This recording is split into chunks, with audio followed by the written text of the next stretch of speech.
Tak lama setelah dilantik menjadi pejabat Gubernur DKI Jakarta, Heru Budi Hartono mendapat ancaman, dari orang-orang yang mendaku mewakili masyarakat.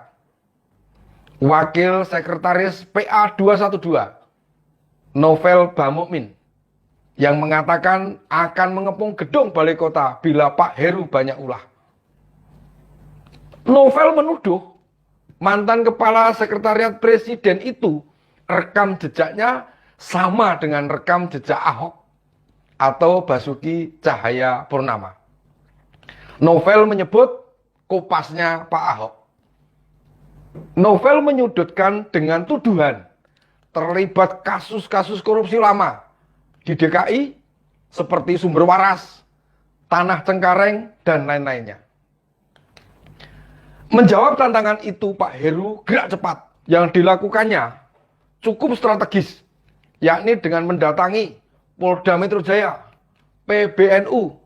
Memang saat bertemu kedua lembaga itu, Pak Heru tidak melaporkan ancaman demo tersebut. Tetapi dapat kita simpulkan, Pak Heru sedang berkirim pesan bahwa dirinya adalah pejabat gubernur DKI yang sah. Tidak ada yang bisa sembarangan main ancam-mengancam, baru menduduki jabatan sudah diancam-ancam. Kita berada di negara hukum. Jika memang ada salah, silahkan laporkan. Warga model apa suka mengancam-ancam? Yang suka mengancam itu cuma preman, orang jahat, rampok, atau pelaku kejahatan lain. Entah apa yang ada di pikiran Novel. Jagoan Wiro Sableng, mengumbar omongan semaunya sendiri. Novel menyebut Anies sebagai antitesa oligarki. Apa dia nggak ngelihat ketika di sebuah acara pernikahan tokoh Partai Nasdem, tuh Anies duduk semeja sama siapa saja. Emangnya Yusuf Kala dan Surya Paloh bukan pengusaha gede? Pun dengan sanjungan bahwa Anies mampu membebaskan pajak bumi bangunan bagi rakyat tidak mampu di DKI hingga 85%. Novel ini lupa, tidak ingat atau hilang ingatan pembebasan PBB, pajak bumi bangunan. Bagi warga miskin itu masalah diinisiasi Pak Ahok. Zaman Pak Anies sempat dicabut, lalu menjelang akhir jabatan kembali diberlakukan. Jadi ini gimmick politik saja, biar publik lupa kalau yang menerapkan kebijakan pertama kali ya Pak Ahok. Itu loh titiknya di situ. Kami tidak mau ikut-ikutan lupa ingatan tentang pembebasan pajak bagi warga dengan kriteria nilai jual objek pajak di bawah 2M. Pak Heru Budi sewaktu bertemu Kapolda kan membahas tempat demo yang tidak mengganggu warga lainnya. Ada pemikiran ditempatkan di Monas. Sebab jika di depan Istana Negara, depan gedung DPR, atau patung kuda akan mengganggu masyarakat lain. Demo itu hak, tapi menggunakan jalan raya juga hak. Maka perlu dipikirkan agar semuanya bisa terpenuhi haknya. Kan kalau ditempatkan di Monas, bisa menampung ribuan orang.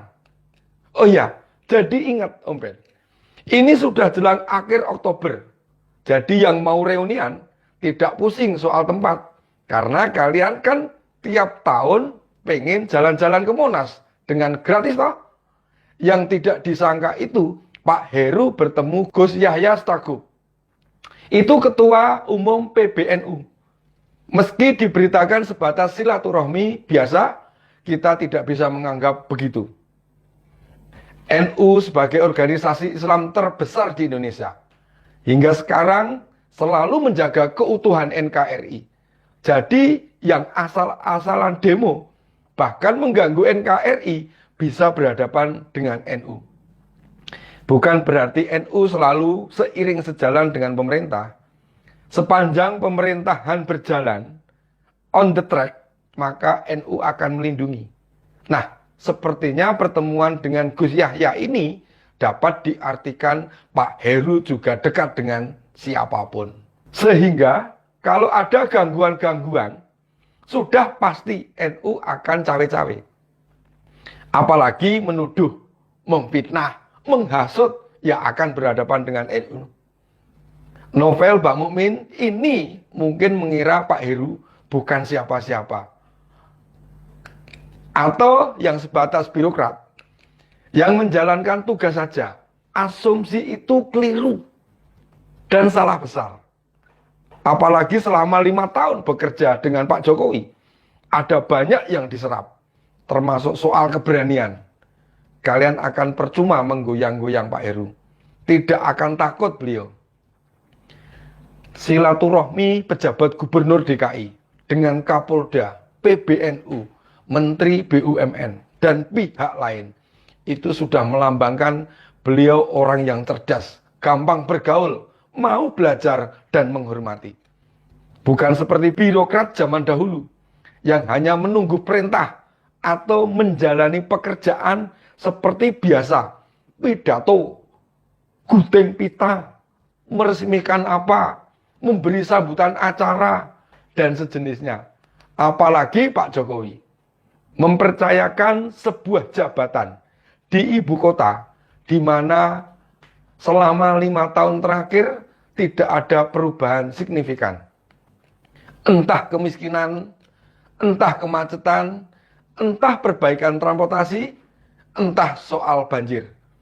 Bisa disebut, walaupun Pak Heru Budi ini birokrat murni, namun cara berpikirnya, cara bekerjanya, cara menyelesaikan masalah sudah menjadi birokrat modern.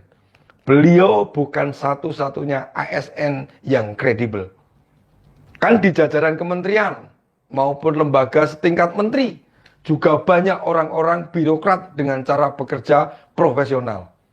Ada Bu Siti Nurbaya, ada Bu Retno Marsudi, ada Pak Basuki Hadi Mulyono, ada Bu Tri Risma Harini, dan lain sebagainya. Memang sekarang mereka sudah bergabung dengan parpol, tetapi mereka menunjukkan bahwa perubahan pola pikir bisa dilakukan. Birokrat mesti terikat aturan, tapi tetap bisa bekerja dengan optimal. Cara kerja Pak Heru Budi Hartono ini memang menarik dan cukup khas atau identik dengan cara berpikir maupun bekerja Pak Jokowi. Jadi ingat Pak Ganjar juga. Beberapa ciri khas cara kerja Pak Jokowi itu simple, fokus pada penyelesaian masalah, efektif dan efisien, serta dampaknya besar bagi negara. Sebetulnya Pak Heru dan Pak Ganjar tubuhnya bisa sebangun dengan Pak Jokowi. Tidak gemuk dan tidak tinggi, sehingga kesannya lincah, juga gesit dalam bergerak. Secara umum, cara menghadapi dan menyelesaikan masalah juga sama. Kembali pada Bung Novel. Ayo, sebutkan saja.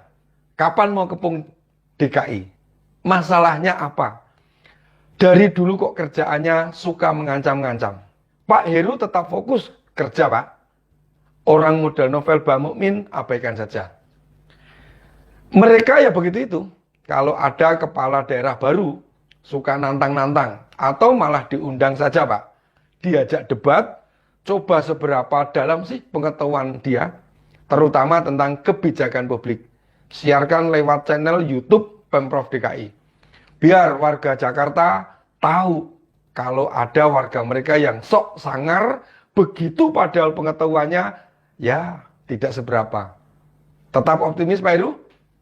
Kita ketemu di Om Ben Opini dan Beni episode mendatang. Singkat masih.